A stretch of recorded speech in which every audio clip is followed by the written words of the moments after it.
39. Celese dersi Sunan-ı Tirmizi'den. Elhamdülillahi Rabbil alemin ve salatu ve selamu ala seyyidina seyyidil enbiyayı vel mursalin ve ala alihi ve sahbihi ecma'in. İmam Tirmizi rahmetullahi aleyh şefaatın hakkında kıyamette näme ýagdaý boljak. Şu tada tüýtük çalmaklığın hakkında, sur çalmaklığın hakkında, muhtelif zatlaryň hakkında ahadisler getiripdir. Bugünkü dersimizde şu şefaatin gurunun idi. Peygamber Huda aleyhisselam şu ummatına bir boşluk beripdir. O da şu ki şefaati li ehlil kebair min ummeti. Min şefaatim erti kıyamet günü ol bir adamlardan şey olacak ki günah kebire müptela olupdurlar. Şolardan şey men şefaat edecek. Awal münazire şefaatta o şu arada ne kadar gurunlar bolly şefaat hakkında ki şefaat Peygamber aleyhisselam edecek, sahabalardan, şuhadalardan, ulemalardan, hafızan-ı Kur'an'dan şefaat edecek adamlar var. Onlardan biri kişiden imanlı gidiptirler. O tada imanlı adamlar da şefaat edecekler. Bir adamlar iyi olacak, imanlı gidiptirler şu dünyadan. Yöne sogapları adı gelir. Günahlar kâň gelipdir, cehenneme çıkıptırlar. Kabrada appa berde ne kadar kıyın ýagdaýlary aşırıp o dünya imanlı giden adamlar var. Yöne günahlar kâň bolupdyr, meydan teride barýarlar. Otam şonu cehenneme gitmeye bolýarlar. O birsi adamlar bolýar, kulen cehenneme düşýärler. Omşa şefaatin meratibining hakkında Peygamber Huda aleyhisselam'ın öz hakkında awal baştan hesap kitap başlamaly bolýarlar. Şonna şefaati umumi bolýar, hesap kitap başlamadan çürüyüm. O geçenki dersimizde geçti, şu hadisi de gelecek ki ne kadar adamlar bolacak bidun hesap kitap şu ummattan cennete girecekler. Olan hakkında Peygamber şefaat edecek. Ne kadar adamlar olacak? Günah kebirler yok. Derecelerinin kalmasından çürüyüm şefaat edilecek. Cennetin gafri asılmadan çürüyüm şefaat edilecek. Şoför muhtelif şefaatler olacak. Bir de ne şey? Günah kebire murtekep olan adamlar. Allah tebarek ve taala icade verecek. Şol günahkar adamları baştaki adamdan dilep almaklarından çıkıyor. Şefaat bir adam şefaat bolmalı olsa Allah Teala bir adam şefaat etmek diye başka bir adama icade verecek. Bu da ikrat esl. Avval baştan Allah Teala şu adamdan razı olmalı. Allah tebarek ve taala şu adam razı olmalı. İkinciden ne? Başka birine icade vermeli. Sen şu şefaat eda. Vakti Allah Teala razı bolundan sonra şefaat näme gerek onda? Sonra bolýar da. Allah Teala razı. Şefaat näme gerek onda? Gurunşuňytyny Allah Teala bir kanun düzüpdir. İnnallaha la yuhliful mi'at. Allah vaadihinden hilaf etmiyor. Şu Allah'ın kanunu bir kanun. Ma yubeddelul kavlu ledey diye. Men Allah'ın yanında söz iki olmaya deyipdir. وَمَا أَنَا بِظَلَّامٍ لِلْعَبِيدِ Min ödbendeleme, zulüm etmeyen deyipdir. Allah'ın yanında söz şu bir söz. Şu 5 vakit namaz ki 5 vakit okuyor da. Şu avval 50 vakit buyurulupdur. Sonra Musa aleyhisselam ara düşüp Peygamber dilep şöyle 5 vakit getiripdirler. Allah Teala diyor men yanında söz iki olmuyor diye. Men 50 vakit dedim. Siz 5 vakit okuydunuz. 50 vakit toga verilecek. Kur'an'a ve sünnete mutabık okuyulsa. Şu doğrultuda bir adamdan Allah Teala razı bolupdyr, ne imanlı gidipdir, ama günahı kän bolupdyr. Awal Allah Teala düzgün düzüpdir da günahın kän bolsa cehenneme garşy gitmeli. Adam çok keştada kanun düzülüpdir, kanun inni dewilmellerden. Allah tebarek ve teala benden imanından, ihlasından razı. Günahda bir müddet cehenneme yanıp da bişipdir, qarağa urga bolupdyr, indi şunu çıkaramıl vakt bolupdyr, arasalantyr günahlardan. Indi Allah tebarek ve teala bağışlayacak bolýar, razı işinden ödi. İmanı var son, ihlasy varmyşdyk. O ştada Allah tebarek ve teala icade berýär peýgambera. O peýgamberiň ýoluna gelipden ulemalara, şuhadalara, o şoforum hafızan-ı Kur'anlara, keten şu falanyň şefaat et başarýar. Şunda pil demek ýa-da. Peki ýöne Sadece gurrun ay biz peygamberin ümmeti akıyım. Peygamber şefaat edecek deyip kaygısı olmaklık değil. Belki ulukan gurrun şu dünyadan imanlı gitmede gurrun var. Geçenki derslerimizde geçti. Peygamber Kudasam ne mi dedi? Adamlar 4 form dedi. 4 form adamlar var. İmanlı geliyorlar dünya. Müslüman hanımadı da. İmanlı dünyadan gittiyorlar dedi. İmansız dünya geliyorlar. Sonra iman getirip imanlı dünyadan gittiyorlar dedi. İmansız dünya geliyorlar. Yani hanımadı kofurda dünya geliyorlar. Menzur şu. Kafırsızlıkta oluyorlar. Kafırsızlıkta dünyadan gittiyorlar dedi. Ve imanlı dünya geliyorlar dedi. Ve imansız dünyadan gittiyorlar dedi. İmansız, imanlı dünya getirirler. Yani Müslüman hanımadı yaşaptırlar. Olar iki yüzleri kara bolupdur ve tesveddu vucuh. Şunlara näme diýdi Allah Taala? Akafartum ba'da imanikum? Kafir bolduğuňyzmy iman getirin sonra diye. Kim diýip aýtdylar şonda da? Bir hitapçyda ehli bidgata diye. Bid'atlar nazır bir naşkuri. Ne kadar wagt bolýa? Şu zatlar Huda bilen peýgamberiň aýdan ýalyk edip, jedid bir şeriat düden ýalyk edip. Ol çebesa şöyle etiqatly gitpen adamyň imandan çykmaklygy mümkin. Bärdäki awam kökülmen umumen Allah'nıgly düşünşen akıdatlary. Otam şuna Allah'namallar. Hem biz Müslüman la ilahe illallah Muhammed Resulullah diýipdir. Otam peýgamberiň şefaati bide boljak. O bir ulukan makam, ulukan bir bir avans serptirle. Yöne şunu yattan çıkarmalı. Allah Tebarek ve Teala'nın pak kelamına sure va sure-i näme? Munafiqun. Munafıklar diptir Allah Teala. Ve min ehlil medineti ve mimmen havlakum minel a'rab. Sizin daş teoreklerinizi ovalarda ovaçı adamlar var diye. Medine'nin daş teoreklerine. Ve min ehlil medine. Ehli Medine'den bazıları var ki meredu alen nifak. Munafıkçılığa adet edildi.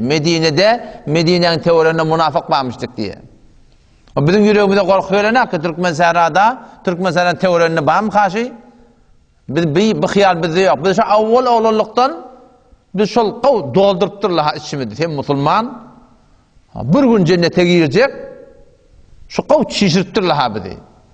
Oğlum biz var hem eğer yüreğimizde korku yok adam bu zatların hakkında. Ama sahabeler korkuyorlarmış ki. Şimdi sahabeler Peygamber'den korkulup duruştadı. Sahabeler korkulup dur ne yaparım? Hadiste geliyor Peygamber'den aydıptır. Aynı şuada bir taraftan boşluk verişi alak, men şefaatim günah kebire murtekep bolan adamlara deyişi alak, Peygamber'den o taraftan bir kep aydıptır. Om sahabeler yeni damar çekiptir. O bizire o bi. Ne mi deyiptir? Ve de men tereke sünneti la yeridu ala havdi deyiptir. Her kim men sünnetimi terk etse men havda kawterime varit bolmar, havda kawterinden içmer. Ondan sonra mı? Ve lem yenel şefaati deyiptir. Şefaatimde şoňa netip etmer deyiptir. Kime deyiptir? Men tereke sünneti deyiptir. Hadi bir gapdyrlan Peygamber şu ummatyn umidwar etşi alak, ummat bolup kesmeden çydyp de ýoly öredipdir. Şefaat boljak bolsa da ýoly öredipdir. Men tereke sünneti. Haýdy bir dadiki sünnetlik belli bolsa. Enelekem Peygamberimiz haqqalla sünnet taşy edem. Şu sünnetlik belli. Sen sünneti terk etsen, meslakın sünnetlik belli. Sünnet bir dadiki sünneti belli zatpa. Haýdy bir dadiki mustahap bolsa etsen sogaba etmeden günäsi ýok. Emma Peygamberimiz sünneti diýip aýdylan bolsa, namaz jamaat okuymaklyk bilen sünneti muakkede bolsa. Men tereke sünneti, Peygamber näme diýär? Her kim men sünnetimi terk etse diýipdir. Bir bolýasan oklap galýan, kawat nefsin galyp gelip galýan, yetişmeýän galýan, merid bolup galýan, oňa terk diýilmeýär. Bäzen bolýasan tawba etýän, istigfar etýän, jobran etýän, ol maňa dahyl bolmaýar. Men terk edipdir kullen namazy jamaat bilen okuymaklyk sünneti muakkede. Men tereke sünneti la yeridu ala havdi. Her kim men sünnetimi terk etse, men havdyma dahyl bolmar. Havda kawterden oňa beriljekkä. Welem yenel şefaati. Şefaatim diýe oňa netip etmer. Pedonda wada belki bir hut ödüňi hoş etmeklik. Ay biz musulman ahim aýt, bir gün cennete girer, Peýgamberiň şefaati bar ahim diýmeklik. Bir hut ödüň allamaly. Peýgamberden mehriban adam ummata ýok. Peýgamber wada bir gapdan aýdypdyr. Şefaati ehlil kebaire min ummeti. men ummatımdan günah kebire mortekip bolup geçen adamlar. Hop musulman, mümin başardığına Kur'an sünnete göre bazen bir günahları mortekip boldur, günah kebire. Şu taada Peygamber sallallahu Allah'tan izni var, akımlar edecek, şefaat edecek. Ama sünneti terk etsen, sünneti terk eden şefaat yok. Vay bahar ol adam ki sünneti maskara etse, 10 gün ne ammalar olsam? Şu az bir hanevada var. Şu oğlunu Peygamber'in sakkalını koyanına, berekella oğul, Allah kuvvet versin, gayret et, Peygamber'in emin yaptırsın oğul deyip, tapmak beter gıyındır ha yani. Münden 999'u maskara ettiler. Kim? Musulman. Namada var ben dede, bila nispet. Namada var ben kaka. 5 saat namaz okuyan ene, ata. 5 saat namaz okuyan denana, adam koyacak bolsa. Öyle öyde bir völvöle öyle. Tomaşa öldür. Näme bolupdyr? Palany oğlu üt yaptyr, sakkal koyupdyr. Sakkal koyupdyr, ha näme otam? Peygamber'in sünneti de şu. Ama sen şunu gelip beni maskara etmekdigin. Ya inelekem yürüyüp baryakan erki adamın topu görünüp gelmedi, sünnet şu. Sünnet Resulü Huda şu. Hatta Peygamber sallallahu sabit namaz okuyup duran adam curbol etek salla olduran olsa şu berden barıp şu namazın pozak bolupdyr ha. O da Peygamber'in geliyeni anlap göňlek çekip duratan. Şonu Peygamber zat diýmedi diye şoňa. Şu kadar Peygamber gatdyrypdyr şoňa. Hatta ulamalar ibaşy topundan balaňy kawatly diýip jorap näme jorabın gurunda isbalul ezar diýdi. Ezar balak tallamaklyk, curbol tallamaklyk gurunda Peygamber şonu tallamaly diýipdir. Jorap ki Peygamber'in watynda jırmyk giyerlemişdik. O müşkili yok ha. Gurun şu balaň üstüne. Şu Peygamber'in sünnetinin biri. Ulamalar iba günahların hakkında kitap yaptılar, günah kebirinin hakkında. Allame Şatibi rahmetullahi aleyh kitap yaptır günah kebirinin hakkında bir şey diyor. Günah kebiri diyen ne var şuna? En ki yengil hükmü ne mi? Sünnetçi. Çünkü sünnetlerine hiçbir şek yok Müslüman. O da benim Peygamber'in meneş olacak kalıp 4 parmak parçadan geçip bilmesen 4 parmak parça ilafet etti. İyiliğin arasında tırrık adını almasan onun için vay bahal ol Müslümanı keşin maskara etti. Ne mi? Parça bahaladı mı? Sudan geçecek koyuyan mı? Maskara etti ya sen Müslüman. Bilenek sünnet ha. O denanalıp utanmani bala koyanga çekiptir, koynadı koyanga çekiptir. Tofu görünüptü. Doğru beyleti beyle. Denanalar tofun koymak haram. Çünkü avratı. Erki adamdan tofu görünse de oradan. Adam şu tayda Müslüman doğan, 2 tane hadisi ayeti gurun töködeyin. Hem çınani ki Peygamber Aleyhisselam sada ummatın umidvar ediptir. Ki men şefaatim günah kebire mortekip bolan adamlara ummatımdan erti kıyametten niptir. Yöne şefaat kime olacak gel? Oli ki sünneti terk etse ve oli ki vay bahal ol ademi ki neme? Sünneti maskara etse. Vay bahal ol ademi ki fark terk etmeden mi otayı? Buna fark terk etmeden şefaat neyli ya onu? Fark terk etmeden namaz okuyman yerem ota. Namaz okuyman yerem ota. Onun neyem olmasa o şefaat neydi neyli onu? Oğlum inşallah Teala hem çınani ki umidvar bolşumu diyalak amal etmek gerek. El-keyyisu men dâne nefsehu ve amile lima ba'del mevt. Peygamber samettir. Akıllı adam bir adamı ki ödünü hitaba çektin, öd bort peşin hitaba çek. Halk gerek ya sana, ödün otur öyde, öd bort peşin öde, için daş teoren öde, sen şeriat teoremi. Ve amile lima ba'del mevt, ölümden sonra teyarlık kılır, amal etmeklik. Vel acizu, aciz adam, akılsız adam. Men itteba nefsehu heva hay hevesinin gidinne, kahişatının gidinne, hala ire vera olacak, camiye vera olacak, moda vera olacak. Ha. Ve temenna alallah, Hudaydan netede hantamay, Allah bağışlar beni. Peygamber ne? Akıllı yoksun deyip, kellesi okur dersin diye biliyor musun? Kellesi okur dersin. Sen birinin enehine sevip, muhabbetin madiysen bolar mısın? Doğru ne seviyen, ödü ne seviyen, sen kavur yani. Kim kabul edecek onu? Akıllı okur dersin diyorlar. Sevip tu kavur yani. Sen günah edip tu, yani de diye, beni Peygamber şefaatte bana bolar diye.